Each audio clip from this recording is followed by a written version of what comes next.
मुझे इस महान शक्तिशाली सदन में बोलने का मौका दिया है। और मैं हमारे विपक्ष साथियों से अनुग्रह करना चाहती हूँ, विनम्र रहे, मेरा प्रणाम है, कृपा करके मेरा पहला भाषण है। मैं चाहती हूँ कि अपना स्थान ग्रहण करें और मेरी बातों को थोड़ा सुनने का समय प्रदान करें। आप लोग माननीय हैं, आप लोग आदरणीय हैं।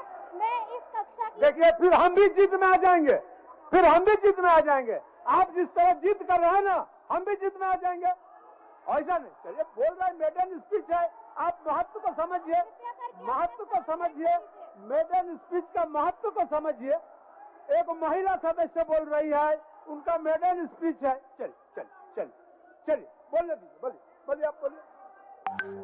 देखिए, आज का ये जो पल है, मैं चाहती थी कि मेरे सारे पक्ष साथी हो, विपक्ष साथी हो, सब लोग मिलकर के सुने। लेकिन आज इस शोर शराबे में मैं बस इतना कहना चाहूंगी कि सबसे पहले आप बोलते जाइए, आप अपना बोलिए, बात रखिए, आप अपना बात बोलिए। आ रहा है रिकॉर्ड में, आ रहा है, बात बोलिए। आज यहाँ मैं खड़े हूँ, सबसे पहले मैं गांडे विधानसभा के हमारे मतदाताओं सहित हमारे इंडिया गठबंधन के हमारे सभी सक्रिय सहयोगी साथियों को बहुत धन्यवाद देना चाहूंगी कि आज उन्हीं के कठिन परिश्रम से आज आप ओझा जी, आप ओझा जी, और साथ ही आप ओझा जी अंतिम में खड़े, आप तो बार बार आग्रह कर रहे हैं कि मेडन स्पीच है, आग्रह कर रहे हैं, आप उसको भी नहीं समझ रहे। आपका दल में कोई समझाने वाला व्यक्ति भी नहीं है। आदरणीय हेमंत सोरेन जी की अगुवाई में ये पुनर्गठित हुई हमारी सरकार के द्वारा पेश किया गया ये अनुपूरक बजट है, जिसके पक्ष में मैं बोलने के लिए यहाँ खड़ी हुई हूँ। आज अगर आप देखेंगे, आप माननीय सदस्य सोनू जी, माननीय सदस्य 31 तारीख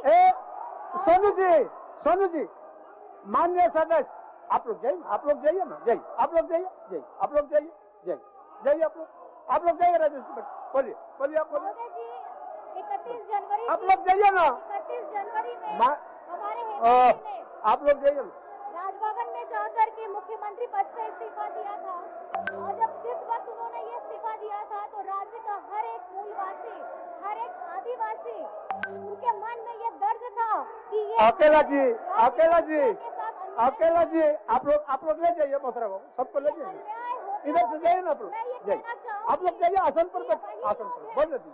ये वही लोग हैं जो आप लोग भी व्यवधान उत्पन्न न करें, माननीय सदस्य, आप लोग भी व्यवधान उत्पन्न न करें, आप लोग बैठे ना, बोलिए। और अन्याय कभी इस बात को स्वीकार नहीं करता है कि वो अन्याय कर रहा है।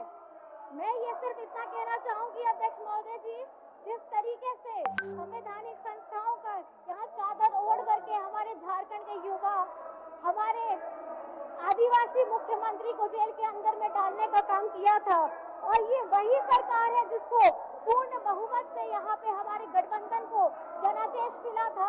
आज इन लोगों के संवैधानिक पदों में जो लोग बैठे हुए हैं, हमारे मुख्यमंत्री को जेल में डाल रहे हैं और आज ये बात करते हैं, यहाँ पर में परेशान करते हैं, अपनी बातों को बोल रहे हैं। मैं ये सभी से बीच में आप लोगों से ये कहना चाहती हूँ कि कृपा करके अगर आप अपना यहाँ पे हल्ला भी करना चाहते तो कृपया मेरी बातों को जरूर सुन लीजिएगा, उसके बाद अपनी बातें आप जरूर रखिएगा। साथ में मैं ये कहना चाहूंगी कि जिस वक्त हम लोग हमारे आदरणीय चंपई चाचा जी के पक्ष में विश्वास मत में हम लोग यहाँ पर में आए थे और हमारे नेताजी ने कहा था कि संस्थानों की कार्रवाई भेदभावपूर्ण है, इनके पास मेरे खिलाफ कोई साक्ष्य नहीं है, मैं फिर वापस आऊंगा और अब की बार ज्यादा ताकतवर होकर आऊंगा, और आज ये हमारे बीच में है, बैठे हुए हैं। माननीय महोदय जी, मैं ये कहना चाहती हूँ कि जब न्यायालय का फैसला आया और न्यायालय के फैसलों के बाद हमारे लोकतंत्र के सभी स्तंभों में उनके स्थिति की चर्चा होनी चाहिए। मैं ये कहना चाहूंगी कि हेमंत जी पर लगे महज सिर्फ आरोप पर विचारकों को अपने चैनल पर ये आमंत्रित करने वाले लोग, समाचार पत्रों में पहले पन्ने पर अपने विचार को छापने वाले लोग आज चुप है। आदिवासी पर भद्दी टिप्पणी करने वाले लोग जस के तस अपना खाना परोसने में लगे हुए हैं। आखिर एक सुर में जय जय की झूठी बात बोलने वाले लोगों को आज जवाब कौन देने वाला है?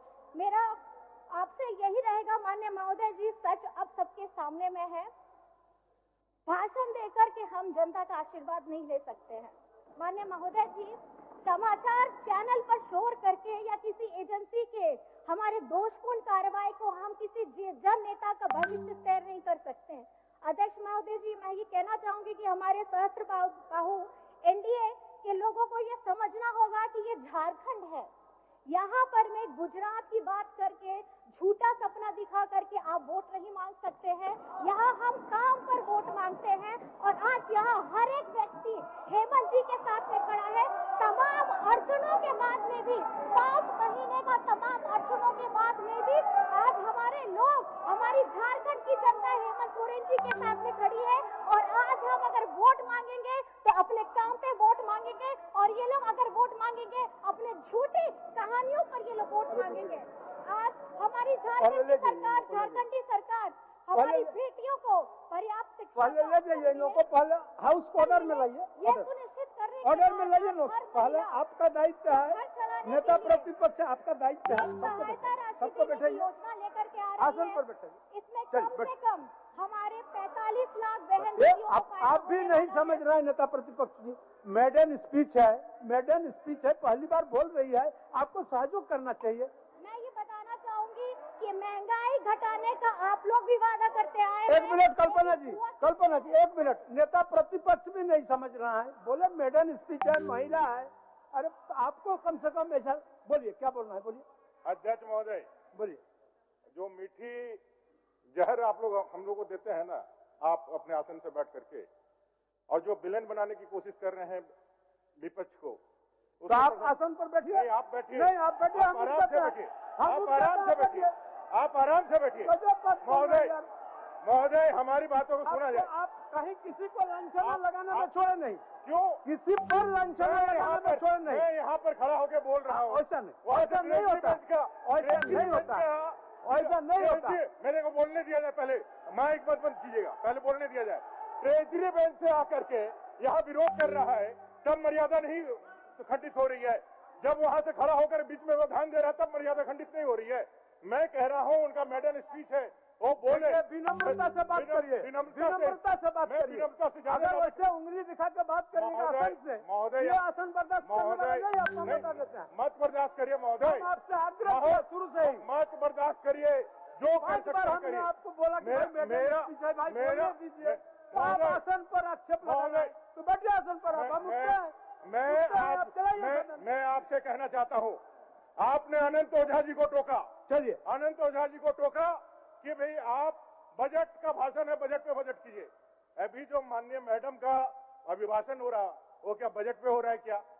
एक बार आपने क्यों नहीं उनको टोका? मेडन स्पीच है। आपको हम कहाँ से समझाएं? वो मेडन आपको हम कहाँ से समझाएं? एक आंख में नेता प्रतिपक्ष आपको कहाँ से समझाएं?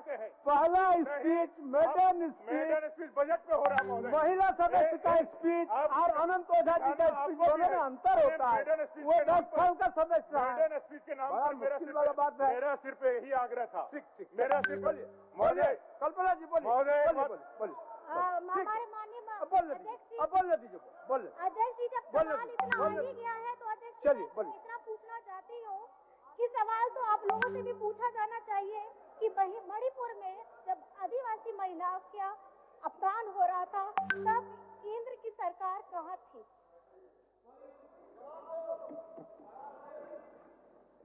जब हमारे मध्य प्रदेश में हमारे आदिवासी दलित भाई को प्रताड़ित किया जा रहा था, तब केंद्र सरकार कहाँ थी? तो ये मेरा सवाल है कि जब आप हमारा आदिवासी धर्म कोड, हमारा पिछड़ों का आरक्षण, हमारे जितने भी यहाँ से नीतियाँ लागू होते हैं, उनको वहाँ से इन्होंने आगे पास करने का काम नहीं किया है, और आज ये हमारी आदिवासी संस्कृति सभ्यता की बात करते हैं। यहाँ जो अभी आते हैं आसाम से माननीय, उनको मैं बताना चाहूंगी कि वहाँ पर में असम में भी झारखंड के हमारे उराव, मुंडा आदिवासी के बहुत सारे लोग हैं। क्या आज इतने वर्षों से वो वहाँ रह रहे हैं, क्या उन्हें झारखंडियत का उनको सम्मान मिला है? उनको नहीं दिया गया है, लेकिन फिर भी ये बात करेंगे कि हमको आदिवासियों को बचाना है।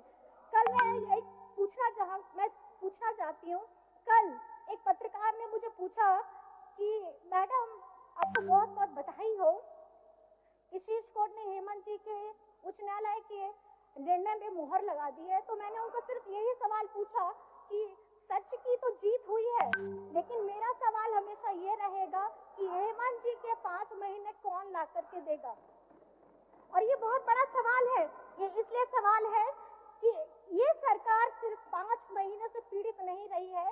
2019 का जब पूरा जनादेश मिला, उसके बाद ही तुरंत बाद यहाँ पर में हमारे विपक्ष के बैठे साथी लोगों ने और इनके चादर ओढ़े, सफेद चादर ओढ़े संवैधानिक संस्थाओं ने जिस तरीके से झारखंड की सरकार को गिराने का काम किया है, वो काफी दुर्भाग्यपूर्ण है। और यहाँ पर में झारखंड इसको स्वीकार नहीं कर रही है। और हमारे झारखंडी के लोग जिस तरीके से आप लोगों को लोकसभा में जवाब दिया है, आने वाले विधानसभा चुनाव में भी आप लोगों को इसका करारा जवाब मिलने वाला है। और इस तरीके का हमारा ये अनुपूरक बजट पे मैं अब बात करना चाहती हूँ माननीय महोदय जी, कि हम लोगों ने यहाँ पे गौ सेवा आयोग को मजबूत करने के लिए, बिजली सब्सिडी के मद को में राशि देने के लिए, शहरी क्षेत्र में आधारभूत ढांचा को बनाने के लिए, पंचायती राज संस्थानों को सहायता देने के लिए, मेगा लिफ्ट परियोजनाओं में को आगे बढ़ाने के लिए, मुख्यमंत्री रोजगार सृजन योजना में नए लोगों को जोड़ने के लिए और सर्वजन पेंशन योजना के क्रियान्वयन एवं राज्य में 21 से लेकर के 49 वर्ष की महिलाओं के लिए लाई जा रही महत्वाकांक्षी योजना, जिसके तहत प्रत्येक महिला को 1000 रुपए दिए जाने का, उनको प्रारंभ करने के लिए ये राशि की मांग प्रस्तुत की गई है। तो मेरा ये सवाल विपक्ष साथियों से ये रहेगा कि क्या आप यहाँ झारखंड के जन उपयोगी योजनाओं के खिलाफ है? क्या हमारे यहाँ की सर्वजन पेंशन की योजना के तहत मिल रही राशि के खिलाफ है? या क्या आप झारखंड मुख्यमंत्री मैया सम्मान योजना के खिलाफ है? अगर आप खिलाफ हैं तो आप हमारी महिलाओं के विकास के खिलाफ में हैं। अगर आप इन बातों के खिलाफ में हैं तो हमारे बुजुर्गों, गरीब, दलित, पिछड़ा, अल्पसंख्यक, हमारा गरीब गुरबा, तो आप इनके विकास के खिलाफ में हैं। मेरा सवाल सिर्फ इतना रहेगा। और माननीय महोदय जी, मैं सिर्फ इतना कहना चाहती हूँ, साथ ही साथ देखिए, गरीबी, ये जो गरीब परिवार होता है, अगर कोई भी सरकार की गलत नीति आती है तो सबसे ज्यादा प्रभाव पड़ता है हमारे गरीब परिवार में। और अगर गरीब परिवार में पड़ता है तो सबसे ज्यादा पड़ता है हमारी महिलाओं में। एक महिला एक माँ के स्वरूप में अपने घर में अपने बाल बच्चों को पोस करके, अपने सारे परिवारजनों को खिला करके अपने खुद काटती है। लेकिन अब मैं ये पूछना चाहती हूँ कि महंगाई का स्तर इतना बढ़ गया है, आज एक आम महिला अपने घर का पोषण कैसे करेगी? वो अपने बच्चों को खिला के, अपने परिवार को खिला करके भूखे पेट सोने पे ये विवश हो गई है। तो मैं ये कहना चाहती हूँ कि हमारी यहाँ झारखंड की सरकार, हमारी हेमंत सोरेन जी की सरकार, हमारी गठबंधन की सरकार ने हमारी बेटियों की पढ़ाई सुनिश्चित करने के लिए हमारे समाज की एक प्रखर समाज सुधारक है जो सावित्रीबाई फुले जी हैं, उनके नाम से किशोरी समृद्धि योजना चल रही है। और इस योजना से हमारे झारखंड में 9 लाख बच्चियां इससे जुड़ी हुई हैं। और हमारी सरकार ने स्वयं सहायता समूह में जुड़े महिलाओं को पिछले सिर्फ 4 वर्षों में, मैं बताना चाहूंगी, पिछले सिर्फ 4 वर्षों में 8000 करोड़ क्रेडिट लिंकेज उपलब्ध कराने का काम किया है, जो पिछली बार में एनडीए सरकार ने 5 वर्ष में सिर्फ 600 करोड़ का क्रेडिट लिंकेज दिया था। और मैं साथ ही बताना चाहती हूँ कि झारखंड में हमारी ये जो स्कीम चलेगी, इससे हमारी विधवा को पेंशन राशि को, वे जो ये लाइन में लग करके खड़ी होकर के इंतजार करती थी, अब ये उनसे आजाद होने वाली है और एकल महिलाओं को भी इनसे सहारा मिलने वाला है। महोदय जी, मैं ये कहना चाहती हूँ कि आज हमारी सरकार ने जो घोषणा किया है 21 वर्ष से, आप ये समझ नहीं सकते कि जनप्रतिनिधि के तौर पे आज हम यहाँ कुछ महिलाएं हैं, लेकिन साथ ही साथ मैं आपको बोलना चाहती हूँ कि हमारे समाज को अगर बढ़ाने का, समेट के चलने का अगर काम करती हैं तो हमारी पोषण दीदी भी है, हमारी आंगनबाड़ी की सेविका सहायिका भी है, हमारी रसोइया दीदी भी है, नर्स भी है, सैया भी है। ये सारी महिलाएं मिल करके अपना घर को छोड़ करके हमारे समाज में अपना योगदान दे रही है। मैं ये चाहती हूँ कि ये जो हमारा योजना आने वाला है, झारखंड मुख्यमंत्री हमारी मैया सम्मान योजना, इससे सारी महिलाओं को बहुत फायदा मिले। और एक उल्लास है, इन बातों को सुन करके एक उल्लास है कि किस तरीके से ये झारखंडी सरकार महिलाओं को मजबूत करने का आगे कदम बढ़ा रही है। और बात जब कटौती की आती है तो कटौती की बात में मैं बताना चाहूंगी, कटौती का प्रस्ताव ये इनकी आदत का हिस्सा है। इसलिए क्योंकि मैं बताना चाहूंगी कि केंद्र में बैठी इन्हीं की सरकार पारा शिक्षकों को मिल रहे अल्प मानदेय में हर वर्ष कटौती करती है। केंद्र में बैठी इनकी ही सरकार पोषण सखी के पद में कटौती करते हुए उसे समाप्त कर दिया है। केंद्र में बैठी इन्हीं की सरकार ने हमारे झारखंड के हिस्से में गरीबों के लिए जो आवास था उसमें कटौती कर दिया है। और केंद्र में बैठे इन्हीं की सरकार ने सरकारी कर्मचारियों के पेंशन में कटौती कर दी है। केंद्र में बैठी इन्हीं की सरकार ने सरकारी पदों में ऐसा कटौती किया है कि आज केंद्र सरकार की नौकरियां ही गायब हो गई। आपको काउंटर नहीं करना चाहिए बड़े भाई।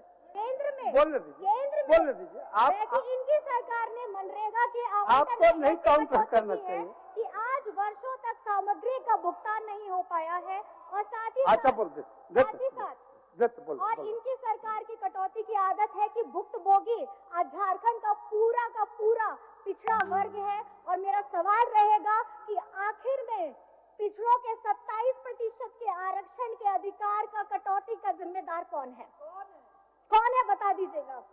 महोदय जी, मैं इतना कहना चाहूंगी कि आज हम जब राज्य में मजबूती के साथ सरकार चला रहे हैं तो हमारे साथ साथ झारखंड के लोगों के हक और अधिकार के बाद में कटौती की बात, अगर झारखंड के गरीबों, झारखंड की महिलाओं के हिस्सों में किसी भी ढंग की कटौती का अगर ये प्रस्ताव लाएगा तो हम लोग आगे बढ़ने का काम नहीं करेंगे। और आने वाले समय में मैं बता देना चाहती हूँ, आप जितना हल्ला कीजिए, कुछ भी कर लीजिए, हमारी झारखंड की सरकार हेमंत सोरेन जी के साथ में है। ये 5 महीने का जो आपके संस्थानों द्वारा किया गया है, इसका जवाब आप लोग आने वाले आगामी चुनाव में देख लेंगे। और अंत में मैं बहुत ज्यादा कुछ नहीं बोलना चाहूंगी, 2 पंक्ति से मैं अपनी बातों को समावेश करना चाहूंगी। खास करके ये महिलाओं के ऊपर में है, हमारी पक्ष की महिलाएं, विपक्ष की महिलाएं, जो लोग मेरी बातों को सुन पाएंगे, ये उन महिलाओं के लिए है कि नारी तू अबला नहीं,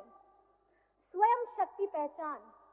नारी तू अबला नहीं, स्वयं शक्ति पहचान, अपने हक को लड़ स्वयं, करा अपनी ताकत का जयगान, करा अपनी ताकत का जयगान, करा अपनी ताकत का जयगान। अनुपूरक बजट को मेरा पुरजोर समर्थन है और आप सभी को मेरी तरफ से जोहार। पक्ष और विपक्ष के सभी सदस्यों को मेरी तरफ से बहुत बहुत धन्यवाद है कि भानु प्रताप शाही जी मेरी बातों को बहुत एक मिनट खाली बहुत बहुत जोहार। भानु प्रताप शाही जी एक मिनट ठहरिए ना भैया, थोड़ा उनको सीपी बाबू को बोलने दीजिए। बोलिए। माननीय अध्यक्ष महोदय, सत्ता पक्ष की माननीय विधायिका जो कल्पना सोरेन जी है, अच्छी भाषण दे रही थी, लेकिन नई है। एक चीज आपके स्तर से यदि इसे सुधार दिया जाए कि कटौती लाना विपक्ष की आदत है, चलिए ये शब्द जो है, ये शब्द उचित नहीं है अध्यक्ष महोदय। ये संसदीय परंपरा का एक अंग है अध्यक्ष महोदय। तो मैं चाहता हूँ इसी तरह आप जैसे अनुभवी लोगों से ही न सीखेंगे। नहीं, आसन से इसको सुधार दिया जाए, इतना ही मेरा आग्रह है। भानु जी। महोदय, कटौती प्रस्ताव के पक्ष में बोलने के लिए खड़ा हुआ हूं। 252 अभी नई चुन करके आई हुई विधायक भाभी कल्पना सोरेन जी का बात हम लोग सुन रहे हैं और ऐसा लग रहा था कि वो डिजर्व करती हैं हेमंत सोरेन जी के चेयर के लिए, वो गलत जगह पर बैठी हुई है।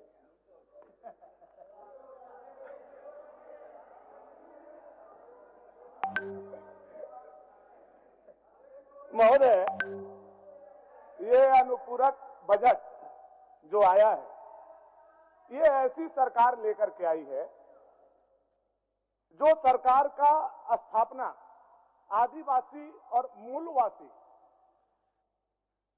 के विषय को लेकर के हुआ था। कि आदिवासी के लिए हमारी सरकार बनेगी तो ये करेगी, हमारी सरकार बनेगी तो मूलवासी के लिए ये करेगी। और झारखंड के आदिवासी मूलवासी ने इस सरकार को मैंडेट दिया। 5 साल पहले यह सरकार स्थापित हुई। महोदय, दुख यह होता है कि जिस आदिवासी मूलवासी के बुनियाद पर यह सरकार की नींव रखी गई, आज केवल सदन को देख लिया जाए कि आदिवासी मूलवासी की स्थिति क्या है, तो सदन के कुछ चेहरे को देख लेने से आदिवासी मूलवासी के पूरे झारखंड का चेहरा सामने आ जाएगा। और 2 ही चेहरा देखना है महोदय। अगर आदिवासी का चेहरा देखना है तो चंपई दादा का चेहरा देख लीजिए, और मूलवासी का चेहरा देखना है तो बादल पत्रलेख का चेहरा देख लीजिए। ये आदिवासी मूलवासी के साथ यह सरकार ने कैसा अन्याय करने का काम। ये आदिवासी मूलवासी की सरकार है महोदय। ये आदिवासी मूलवासी की सरकार है, जो आदिवासियों को भी छला, मूलवासियों को भी छला। ये आदिवासी मूलवासी की है सरकार महोदय।